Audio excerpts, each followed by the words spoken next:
18장 1절 다윗이 사울에게 말하기를 마침내 요나단의 마음이 다윗의 마음과 하나가 되어 요나단이 그를 자기 생명같이 사랑하니라. 그날에 사울은 다윗을 머무르게 하고 그의 아버지의 집으로 다시 돌아가기를 허락지 아니하였고 요나단은 다윗을 자기 생명같이 사랑하여 더불어 언약을 맺었으며 요나단이 자기가 입었던 겉옷을 벗어 다윗에게 주었고 자기 군복과 활과 띠도 그리하였더라. 다윗은 사울이 보내는 곳마다 가서 지혜롭게 행하며 사울이 그를 군대의 장으로 삼았더니 온 백성이 합당히 여기었고 사울의 신하들도 합당히 여겼더라. 네, 여기 보시면 다윗이 사울 왕으로부터 함대를 받는 것을 보실 수 있습니다.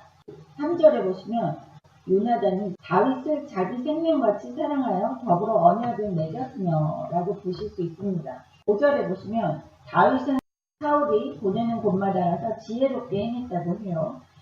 하나님께서 사울을 왕으로 세운 것을 후회하셨다고 했지만 다윗은 가는 곳마다 이렇게 지혜롭게 행하며 사람들에게 헌신을 산 것을 보실 수 있습니다. 그래서 사울은 다윗이 전 국민에게 신뢰를 얻는 것에 대한 질투와 증오의 감정에서 사로잡혀서 마침내 다윗을 살해하려고 하는 것을 볼 수 있습니다. 더욱이 하나님이 떠난 그의 마음은 권력력으로 가득하고 또 참 신앙이나 올바른 판단력을 상실하고 말았습니다. 이것은 세상적인 도구를 가지고 사탄이 우리의 마음을 미혹시키는 현재에도 일어나고 있는 일입니다. 사탄들이 가장 조종하기 쉬운 것이 돈과 물질과 권력력, 성적으로 타락시키는 것이 제일 흔하게 사람들이 타락하는 모습입니다. 근데 여기에서 보면 사울이 처음에는 자신을 보잘것없다고 생각하는 사람이었는데 어느덧 왕자리에 올라서 그 재물력과 권력이 생기자마자 사울은 변해가는 모습을 보이고 급기야에는 하나님께 반역을 합니다. 그것처럼 내가 지금 하나님 앞에 갈급해서 기도를 드리고 하나님께 충성을 맹세하고 하는 것이 내 지금 상황이 뭔가가 부족하기 때문에 그것이 감사할 일이라고 생각하셔야 되는 거예요. 내가 모든 것이 충족하고 모든 것이 부족함이 없으면 우리는 당연히 하나님께로부터 멀어지는 족속입니다. 사람은 어려서부터 악한 생각이 가득하기 때문입니다. 이것은 하나님께서 이야기하신 일입니다. 6절 읽겠습니다. 무리가 돌아올 때 곧 다윗이 블레셋 사람을 죽이고 돌아올 때 여인들이 이스라엘의 모든 성읍에서 나와 노래하며 춤추고 소고와 경사를 가지고 왕 사울을 환영하는데 여인들이 뛰놀며 노래하며 이르되 사울이 죽인 자는 천천히요 다윗은 만만히로다 한지라. 사울이 그 말에 불쾌하여 심히 노하여 이르되 다윗에게 만만을 돌리고 내게는 천천만 돌리니 그가 더 얻을 것이 나라 말고 무엇이냐 하고 그날 이후로 사울이 다윗을 주목하였더라. 네, 이렇게 사울은 백성들이 자신이 죽인 자는 천천히요 다윗이 죽인 자는 만만이라는 소리를 들었을 때 자신이 왕권에 도전하는 다윗이라고 생각을 하는 거예요. 당연히 그 왕이 된 사람은 최고인 사람들은 더 괴로워요. 세상에서 보면 내가 최고인 사람들은 자신의 최고인 자리를 지키기 위해서 수많은 노력을 하고 그것에 대해서 경계를 합니다. 그리고 그 자리에서 내려오기를 싫어합니다. 그것이 교만입니다. 여러분 우리가 최고의 자리에 앉았다는 게 얼마나 감사한 일인지 몰라요. 그것은 교만을 상징하는 거기 때문입니다. 물론 최고의 자리에 올라서도 교만하지 않는 사람이 있습니다. 그렇지만 그것은 극히 드물고 우리 일반적인 사람들은 최고의 자리에 오르면 흑암의 권세들이 가만히 있지를 않고 어떻게 해서든 그 사람의 그 마음의 교만을 가지고 흑암의 권세들이 원하는 지옥으로 데려가려고 노력하는 겁니다.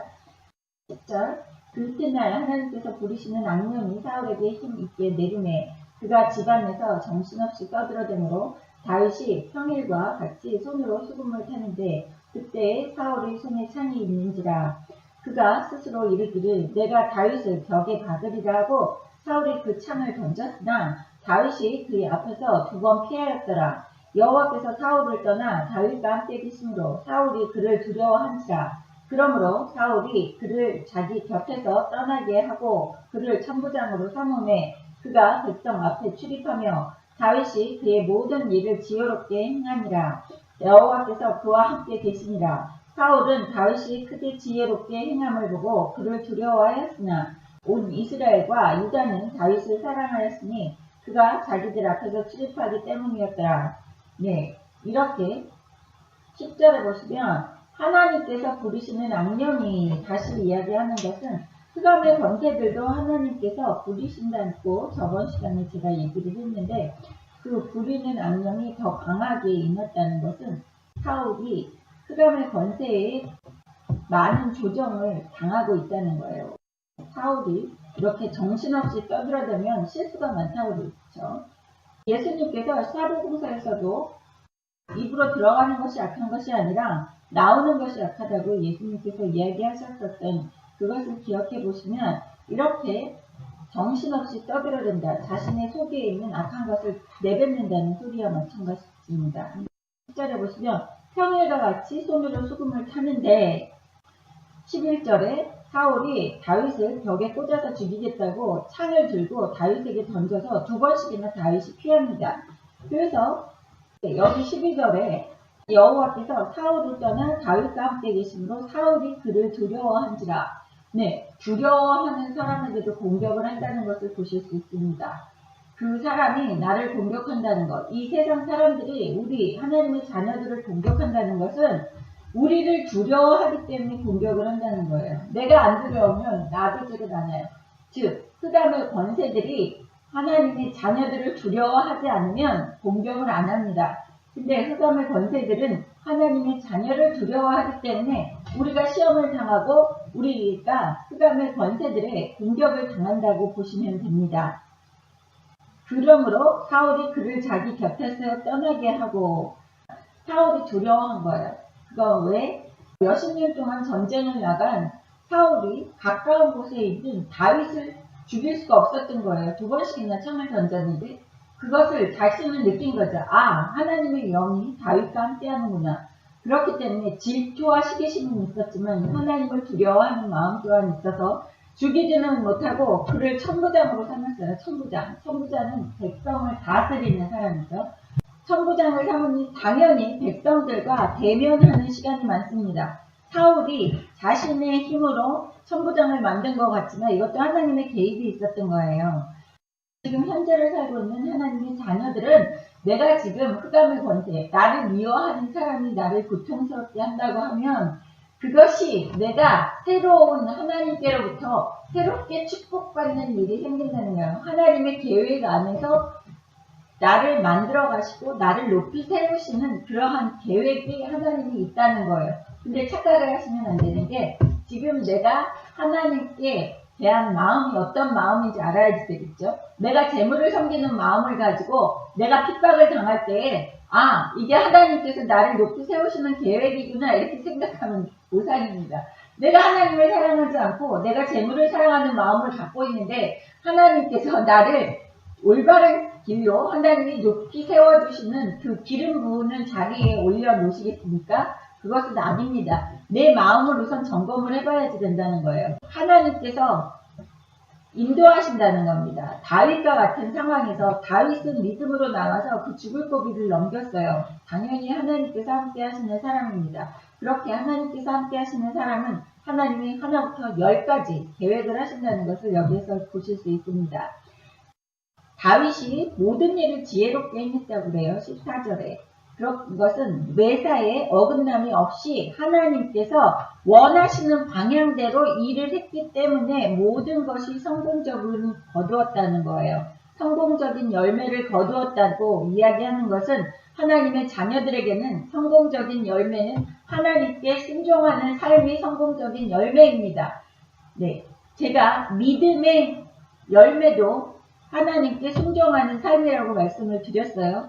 하나님의 자녀들이 성공을 거둔다는 것도 하나님께 순종을 한다는 뜻입니다. 14절 다윗이 여호와께서 그와 함께 계시기 때문에 이를 지혜롭게 행하니라라고 14절에 나오는 거죠. 15절은 다윗이 크게 지혜롭게 행함을 보고 그를 또 두려워했대요. 사울은 다윗을 계속 궁지에 몰아넣으려고 합니다. 여기에서 현재를 살고 있는 우리 하나님의 자녀들은 사울은 지금 현재 나를 괴롭히는 이러한 주변 사람들과 이 세상이에요.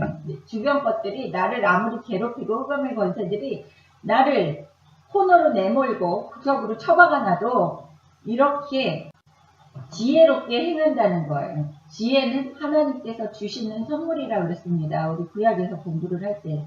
그렇기 때문에 지혜롭게 행한다는 것은 하나님께서 주신 선물과 하나님께서 주신 도구로 내가 지혜롭게 행하기 때문에 흑암의 권세들이 두려워한다는 거죠. 아무리 죄를 힘들고 죄를 넘어뜨리려고 해도 저 사람은 넘어지지도 않고 힘들어하지를 않는 거예요. 왜? 하나님께 함께 하시기 때문에. 그래서 또 두려워한다는 거죠. 온 이스라엘과 유다는, 여기서 이스라엘과 유다라고 얘기하는 것은 이스라엘은 우리 대한민국처럼 남북으로 갈라져 있었는데 북쪽은 이스라엘이었고 남쪽은 유다였어요.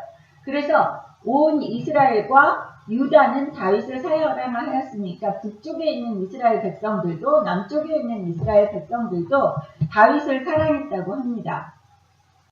그가 자기들 앞에 출입하기 때문이더라라는 뜻은 이 다윗은 백성들과 같이 즐거웠거나 슬프거나 힘든거나 같이 나누면서 살았다는 거예요. 17절 사울이 다윗에게 이르되 내 맏딸 메랍을 너에게 아내로 주리니 오직 너는 나를 위하여 용기를 내어 싸움을 싸우라 하니 이는 그가 생각하기를 내 손으로 그에게 되지 않고 블레셋 사람들의 손을 그에게서 되게 하리라 합니다. 다윗이 사울에게 이르되 내가 누우며 이스라엘 중에 내 친속이나 내 아버지의 집이 무엇이기에 내가 왕이 사위가 되리이까 하였더니 사울이 딸 메랍을 다윗에게 줄 시기에 무훌라 사람이 아드리엘에게 아내로 주었더라. 사울이 딸 미갈이 다윗을 사랑하며 어떤 사람이 사울에게 알린지라. 사울이 그 일을 좋게 여겨 스스로 이르되 내가 딸을 그에게 주어서 그에게 올무가 되게 하고 블레셋 사람들이 손으로 그를 치게 하리라 하고 이에 사울이 다윗에게 이르되 네가 오늘 다시 내 사위가 되리라 하니라. 네, 여기에서 보시면 맨 첫 딸 메랍을 주어서 이 다윗을 자신의 옆에 묶어두려고 하는 거죠. 네. 자신의 측근으로 만들어서 적군을 아군으로 만들어서 엮어서 항상 감시하겠다는 뜻입니다. 여기에서도 하나님께서 개입하시는 것을 보실 수 있습니다. 그 메랍이라는 딸이 다윗에게 시집을 올 수가 없게 돼요. 다윗에게 줄 때쯤 돼서 무홀라 사람에게 아드리엘에게 아내로 주었더라. 사울이 다윗에게 주지 않고 마음이 바뀌어가지고 갑자기 무홀라 사람 아드리엘에게 큰 딸을 줘요. 그거는 하나님께서 개입하신 거죠. 큰 딸은 다윗을 사랑하지 않았어요. 미갈이라는 아내가 다윗을 사랑했기 때문에 아버지가 자신의 남편을 죽이려고 하는 것을 보고 다윗을 도피시킵니다. 다윗을 도피시키는 일을 하기 위해서는 그 사람을 사랑해야 되겠죠. 만약에 첫째 딸이랑 결혼을 했으면 아버지 편이었을 겁니다. 하지만 미갈이라는 아내는 다윗을 사랑했어요. 그래서 다윗을 죽이려는 음모를 알고 자신의 남편을 도피를 시켜서 다윗이 목숨을 건지게 되는 겁니다. 이렇게 하나님께서 모든 상황을 다윗을 유리하게끔 만들어 가시는 것을 보실 수 있어요. 갑자기 왜 큰딸을 주겠다고 그러다가 자신의 딸 미갈을 주는데 20절에 보시면 중요한 게 사울의 딸 미갈이 다윗을 사랑하니라고 얘기를 했죠. 그랬는데 그것을 사울이 또 좋게 여깁니다. 자신의 딸이 다윗을 사랑하기 때문에 그 사랑하는 딸을 줘요. 22절 사울이 그의 신하들에게 명령하되 너희는 다윗에게 비밀히 말하여 이르기를 보라 왕이 너를 기뻐하시고 모든 신하도 너를 사랑하니 그런즉 네가 왕의 사위가 되는 것이 가하니라 하라. 사울의 신하들이 이 말을 다윗의 귀에 전하매 다윗이 이르되 왕의 사위 되는 것을 너희는 작은 일로 보느냐 나는 가난하고 천한 사람이라 한지라. 사울의 신하들이 사울에게 말하여 이르되 다윗이 이러이러하게 말하더이다 하니 사울이 이르되 너희는 다윗에게 이같이 말하기를 왕이 아무것도 원하지 아니하고 다만 왕의 원수의 보복으로 블레셋 사람들의 포피 100개를 원하신다 하라 하였으니 이는 사울의 생각에 다윗을 블레셋 사람들의 손에 죽게 하리라 함이라. 사울의 수자들이 이 말을 다윗에게 아뢰매 다윗이 왕이 사위 되는 것을 좋게 여김으로 결혼할 날이 차기 전에 다윗이 일어나서 그의 부하들과 함께 가서 블레셋 사람 200명을 죽이고 그들의 포피를 가져다가 수대로 왕께 드려 왕이 사위가 되고자 하니 사울이 그의 딸 미갈을 다윗에게 아내를 주었더라. 여호와께서 다윗과 함께 계심을 사울이 보고 알았고 사울의 딸 미갈도 그를 사랑하므로 사울이 다윗을 더욱더 두려워하여 평생에 다윗의 대적이 되니라. 다윗에게 딸을 줘주는 것은 당연한 일입니다. 그때 다윗이 골리앗 장군과 싸울 때 사람들에게 얘기를 했었죠. 많은 땅도 주고 사위도 삼고 또 부모의 세금도 면하게 해준다고 약속한 것을 여기에서 보시면 사울이 하나도 안 지킨 거예요. 왜냐하면 다윗이 너희는 작은 일로 보느냐 나는 가난하고 천한 사람이라 할지라 라고 얘기를 합니다. 이것은 왕이 한 말을 지키지 않는 거예요. 땅도 안 줬다는 소리죠. 재물을 안 줬어요.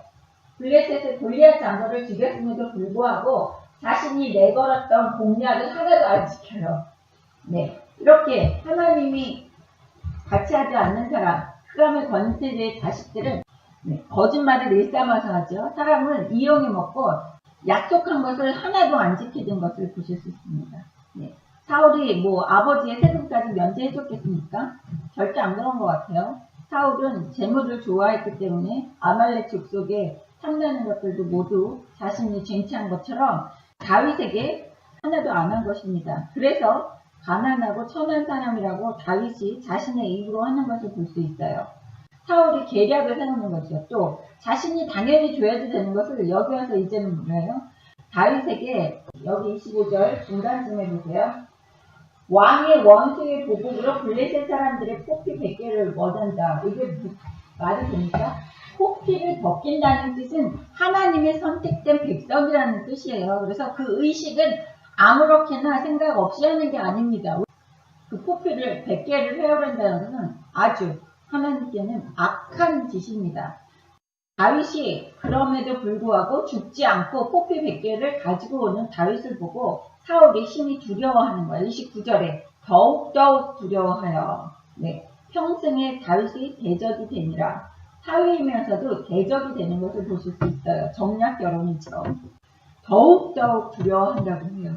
우리 하나님의 자녀들은 현재의 삶에서도 흑암의 권세들, 나를 대적하는 사람들이 우리에게 공격을 하더라도 우리는 너끈히 이길 수 있습니다. 왜? 하나님께서 계획하신 공격이고 또 그 공격을 이길 수 있게끔 하나님께서 우리 옆에서 도와주신다는 거예요. 그렇기 때문에 그 흑암의 권세들, 나를 공격하고 핍박하는 사람들은 우리를 더욱 두려워할 수밖에 없다는 것을 성경에서 이야기하고 있는 것입니다. 그리고 흑암의 권세들은 어때요? 평생에 우리의 대적이 될 수밖에 없는 것입니다. 평생에 우리의 대적이 됐다는 것은 우리가 평생 하나님의 자녀를 산다는 뜻입니다. 30절 블레셋 사람들이 방백들이 싸우러 나오면 그들이 나올 때마다 다윗이 사울의 모든 신하보다 더 지혜롭게 행하매 이에 그의 이름이 심히 귀하게 되니라. 다윗의 이름이 또 높여지는 것을 보실 수 있어요. 시편 23편을 보시면 자기 이름을 위하여 의의 길로 인도하시는도다 라고 나오죠. 하나님께서 하나님의 이름을 위하여 다윗의 이름이 심히 귀하게끔 만들어 놓으시는 거예요. 왜냐? 하나님과 함께하는 다윗을 더욱더욱 두려워하고 또 하나님과 함께하기 때문에 지혜롭게 됐다는 것 때문에 다윗이 이름이 심히 귀하게 된다는 것은 하나님의 이름이 심히 귀하게 존귀하게 된다는 뜻입니다. 그래서 지금 현재를 살고 있는 하나님의 자녀들도 내 이름이 심히 귀하고 존귀하게 되기 위해서는 기본적으로 하나님의 이름을 높이는 일을 해야지만 내 이름이 영광된 자리에 오른다는 것이에요. 자기 이름을 위하여 의의 길로 자기 이름을 위하여 의의 길로 인도하시는 도다는 자기 이름을 위하여 내 말에 순종하게끔 해서 하나님께 영광을 돌리고 그 영광 돌리는 모습으로 세상 사람들이 하나님을 두려워하고 내가 하나님과 동행한다 그래서 나를 두려워하고 또 나를 이름을 심히 귀하게 여기게 해준다는 거예요. 그래서 기본이 뭡니까? 하나님의 자녀들은 하나님의 영광을 위해서 일해야지만 내 영광이 된다는 거예요. 내 아버지의 영광이 나의 영광으로 임한다는 거예요. 19장 1절 읽겠습니다. 사울이 그의 아들 요나단과 그의 모든 신하에게 다윗을 죽이라 말하였더니 사울이 아들 요나단이 다윗을 심히 좋아하므로 그가 다윗에게 말하여 이르되 내 아버지 사울이 너를 죽이기를 꾀하시느니라. 그러므로 이제 청하노니 아침에 조심하여 은밀한 곳에 숨어 있으라. 내가 나가서 네가 있는 들에서 내 아버지 곁에 서서 네 일을 내 아버지와 말하다가 무엇을 보면 내게 알려주리라 하고 요나단이 그의 아버지 사울에게 다윗을 칭찬하여 이르되 원하건대 왕은 신하 다윗에게 범죄하지 마옵소서. 그는 왕께 득죄하지 아니하였고 그가 왕께 행한 일은 심히 선하심이니이다. 그가 자기 생명을 아끼지 아니하고 블레셋 사람을 죽였고 여호와께서는 온 이스라엘을 위하여 큰 구원을 이루셨으므로 왕이 이를 보고 기뻐하셨거늘 어찌 까닭없이 다윗을 죽여 무대한 피를 흘려 범죄하려 하시나이까. 사울이 요나단의 말을 듣고 맹세하되 여호와께서 살아계심을 두고 맹세하거니와 그가 죽임을 당하지 아니하리라. 요나단이 다윗을 불러 그 모든 일을 그에게 알리고 요나단이 그를 사울에게로 인도하니 그가 사울 앞에 전과 같이 있었더라. 네, 여기에서 보시면 사울의 아들 요나단이 다윗을 얼마나 사랑하는지를 아실 수 있습니다. 그 아버지가 다윗을 죽이라고 한다는 소리를 듣고 요나단이 다윗을 심히 좋아하기 때문에 다윗에게 귀뜸을 해주죠. 내 아버지가 너를 죽이기를 원한다. 그렇기 때문에 내가 아침에 너를 숨겨놓고 내가 먼저 가서 아버지 곁에서 너에 대해서 잘 얘기하고 너에게 알려줄게. 너를 데리고 오라고 하면 너가 그때 같이 우리 아버지 앞에 나가자라고 얘기를 하는데 요나단이 사울에게 하는 얘기가 너무 재밌어요. 사람들은 그냥 읽어내려갈 수도 있겠지만 여기 분석을 해보시면 여기서 보세요. 아버지께 요나단이 4절에 사울에게 다윗을 칭찬하여 이르되 원하건대 왕은 신하 다윗에게 범죄하지 마옵소서. 그는 왕께 득죄하지 아니하였고 그가 왕께 행한 일이 심히 선함입니다. 선한 일만 했다고 아버지께 중재하는 요나단을 보실 수 있습니다. 다윗을 많이 사랑한다는 이러한 표시를 하는 거예요. 그렇기 때문에 지금 하늘에 계신 예수님께서도 우리를 위해서 이렇게 중재를 하신다는 거예요. 사랑하면 중재할 수밖에 없어요. 사랑하면 감쌀 수밖에 없다는 것입니다. 내가 누구를 사랑한다 그러면 그 사람을 감싸줘요. 네. 감싸주기를 원하는 마음이 생기는 거죠. 그래서 예수님도 우리를 사랑하시기 때문에 하나님 아버지 앞에서 이렇게 우리를 감싸주는 모습을 여기 요나단에게서 보실 수 있습니다. 5절에 보시면 다윗이 그가 자기 생명을 아끼지 아니하고 블레셋 사람을 죽였고 여호와께서 온 이스라엘을 위하여 큰 구원을 이루셨으므로 왕이 이를 보고 기뻐하셨거늘 어찌 까닭없이 다윗을 죽여 무죄한 피를 흘려 범죄하려 하십니까? 보시면 다윗이 사울에게 얼마나 잘했는지를 요나단이 구구절절히 옳은 소리만 하는데 우리 지금 현재를 보는 하나님의 자녀들이 우리도 사람에게 이렇게 충성할 때 있죠. 하나님께 충성을 이렇게 하라 그러세요. 사람에게 충성을 하면 그 사람이 적대시 여기는 거예요. 사람에게 너무 몰입하지 마십시오. 이렇게 사울에게 온 몸과 마음과 정성과 자기 목숨까지 바쳐서 충성을 했는데 사울은 그 다윗을 죽이라고 하는 거예요. 이것은 세상의 이치입니다. 우리 하나님의 자녀들이 세상에 이렇게 충성하고 세상 사람에게 눈에 보이는 사람에게 충성을 해도 우리는 돌아오는 것은 우리에게 비수가 돼서 돌아오는 것밖에 없어요. 누구를 의지해야지 된다고요? 하나님이요. 가끔가다 우리 하나님의 자녀들 여기 계신 분들이 있죠. 내가 회사를 다니든지 무엇을 한다든지 하면 옆집에 있는 친구를 의지한다든지 내 동창을 의지한다든지 걔를 위해서 다 해주고 아니면 회사에서 줄을 쓰죠. 줄을 잘 서가지고 그 사람을 위해서 충성을 합니다. 출세하기 위해서. 네. 그랬는데 다윗은 하나님께도 줄을 섰고 사울에게도 충성을 했지만 세상적으로 충성한 거는 즉 하나님의 자녀들이 세상적으로 충성한 거는 비수가 돼서 나한테 돌아온다는 것을 여기에서 얘기해주고 있는 거예요. 그래서 우리는 하나님께 충성을 해야 되는 거예요. 하나님을 통해서 우리를 높여주시고 하시는 것을 아실 수 있습니다.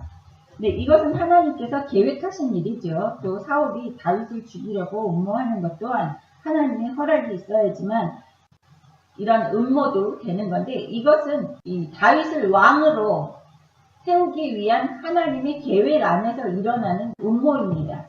그래서 지금 현재를 살고 있는 하나님의 자녀도 내 주변에서, 회사에서, 아니면 사회생활에서 누구든지 나를 이렇게 몰아가면서 나를 죽이기 위해서 음모를 꾸민다는 것은 하나님께서 허락하신 겁니다. 그럴 때는, 내가 공격받을 때는 더 하나님께 붙어서 기도를 해야 된다는 거예요. 그래야지만 내가 하나님께서 만들어주셔서 높이 세워질 수 있는 내가 된다는 것입니다. 네, 성경을 보시면 아실 수 있어요.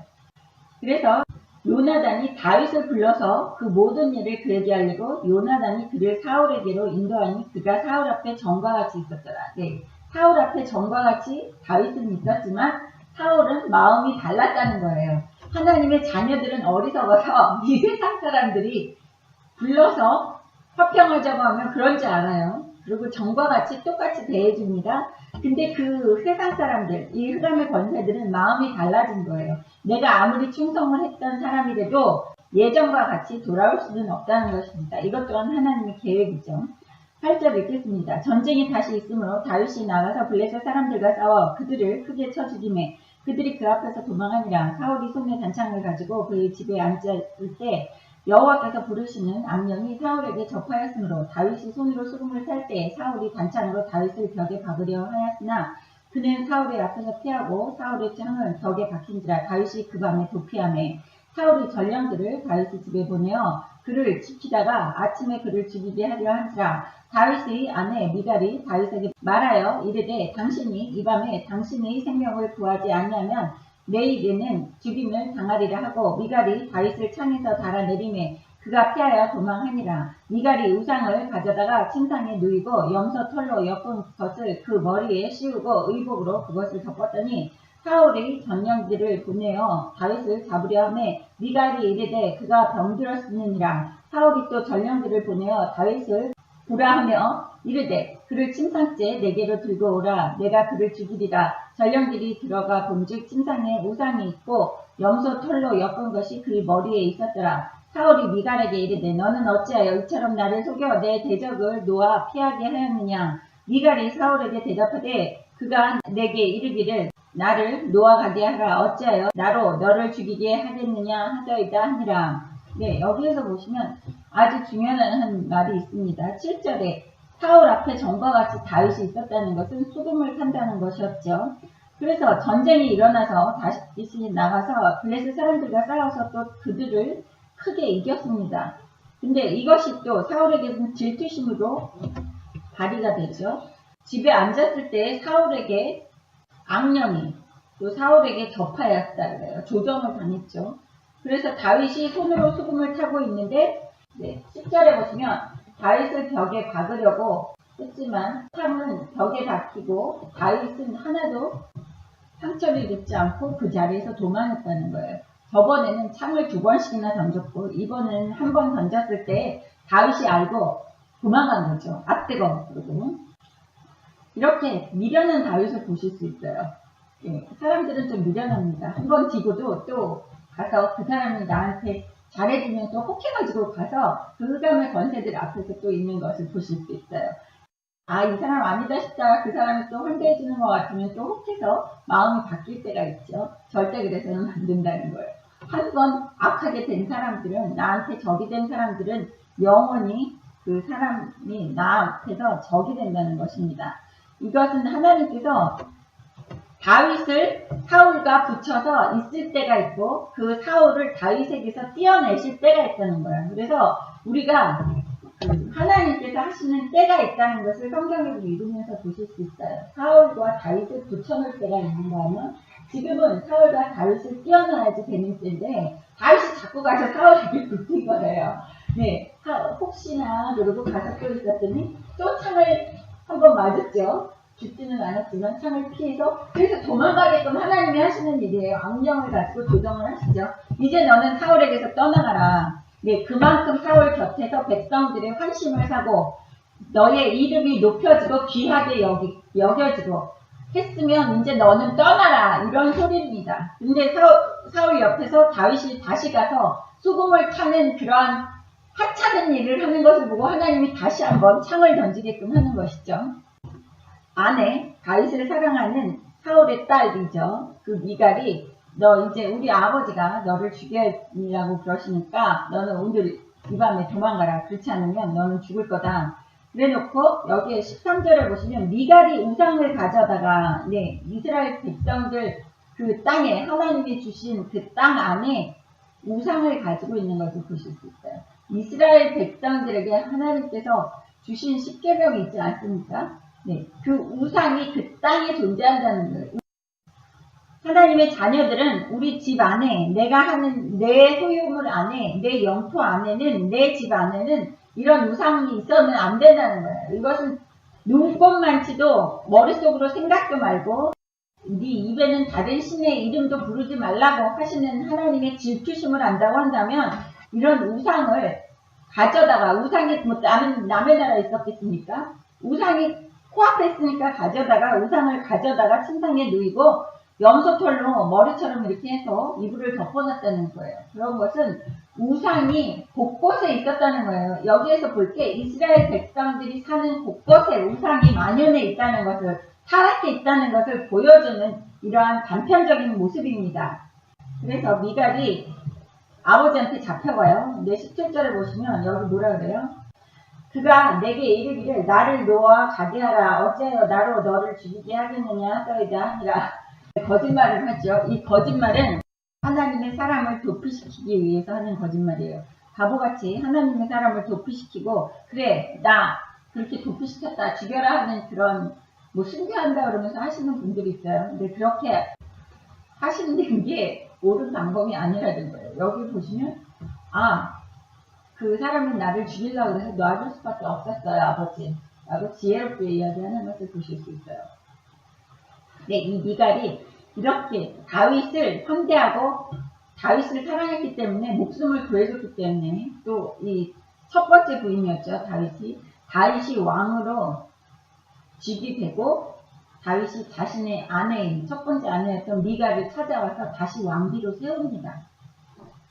이렇게 하나님의 자녀를 환대하고 하나님께서 사랑하는 사람을 환대하고 도와준 사람은 하나님께서 꼭 다시 기억하시고 상을 주신다는 것을 여기에서 또 볼 수 있어요. 성경에서는. 그래서 하나님의 자녀들을 하나님께서 사랑하는 사람들을 함부로 대해서는 절대로 안 된다는 거예요. 같은 사울은 아버지지만 나중에 하나님께로부터 크나큰 저주를 받아서 개죽음을 당합니다. 하지만 딸은 미갈은 다윗을 사랑하고 또 다윗이 도피할 수 있도록 도와주는 미갈이 다시 하나님께서 이름을 높여주셔서 왕비가 됩니다. 왕비가 되지만 그 왕비가 다시 다윗을 나중에 다윗이 언약궤가 자신에게로 오는 것을 보고 너무 기뻐서 춤을 추다가 하체가 드러납니다. 사람들 앞에서.